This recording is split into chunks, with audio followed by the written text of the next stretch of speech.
Kita beralih ke informasi selanjutnya, Saudara. Puluhan nelayan dan aktivis menggelar aksi protes larangan menangkap ikan di lokasi wisata perusahaan asing di Pulau Tomia, Kabupaten Wakatobi. Aksi dorong antara nelayan dan sekuriti perusahaan di atas perahu tak terhindarkan. Kericuhan terjadi saat puluhan sekuriti berupaya menghentikan aksi nelayan dan aktivis. Aksi saling dorong pun terjadi di atas perahu hingga salah satu massa aksi jatuh ke laut. Aksi protes dipicu adanya larangan menangkap ikan di area lokasi wisata PT Wakatobi Dive Resort. Sementara zona tersebut telah ditetapkan Balai Taman Nasional Wakatobi sebagai zona bebas bagi nelayan menangkap ikan menggunakan alat tangkap ramah lingkungan. Pelarangan tersebut telah berlangsung bertahun-tahun. Kenapa sampai kita lakukan aksi demonstrasi di Wakatobi Resort? Karena salah satunya adalah pelarangan terhadap nelayan di lingkungan sekitaran Wakatobi Resort hari ini.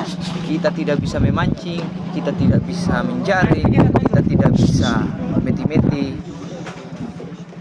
Dan kemudian juga bahwa di sisi lainnya ada juga proses persoalan yang begitu besar, pengangkutan pasir dan juga penggalian alur masuk yang seluruh mendukung proses kelancaran PT Wakatobi Resort.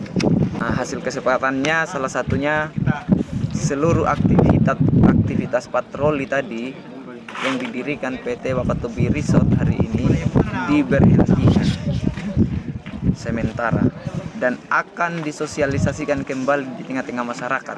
Massa aksi juga merobohkan pagar kantor Taman Balai Nasional Wakatobi lantaran kepala SPTN enggan menemui pengunjuk rasa.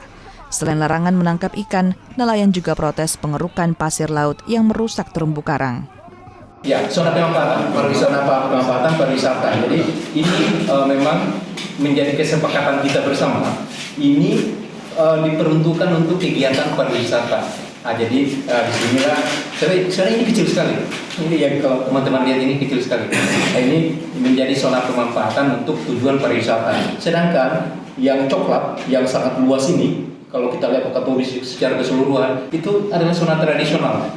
Ini yang kemarin kita pun sudah sampaikan. Ini zona tradisional ini masyarakat lokal tidak boleh dilarang untuk memanfaatkan itu selama dilakukan secara tradisional. Tidak boleh menggunakan alat tangkap yang merusak, yang tidak ramah lingkungan. Jadi itu intinya di situ. Itu atau beli? Beli. Nah, kalau pembelian itu ada. Kenapa dibeli? Sebenarnya kami juga tidak akan menjelaskan kasihan. Ada yang terkadang anak mungkin anak sekolah mau yang ini mana? Makin bagus. Oke, saya pahami. Itu adalah bagian dari. Paham tuh, pembeli. Kau terjebak dengan jawabanmu. Kita akan kembangkan semua. Lalu. Pertemuan yang dilakukan pihak perusahaan dan pengunjuk rasa akhirnya menyepakati beberapa poin yang salah satunya akan menghentikan patroli pengamanan. Devriatoneke, Kompas TV, Sulawesi Tenggara.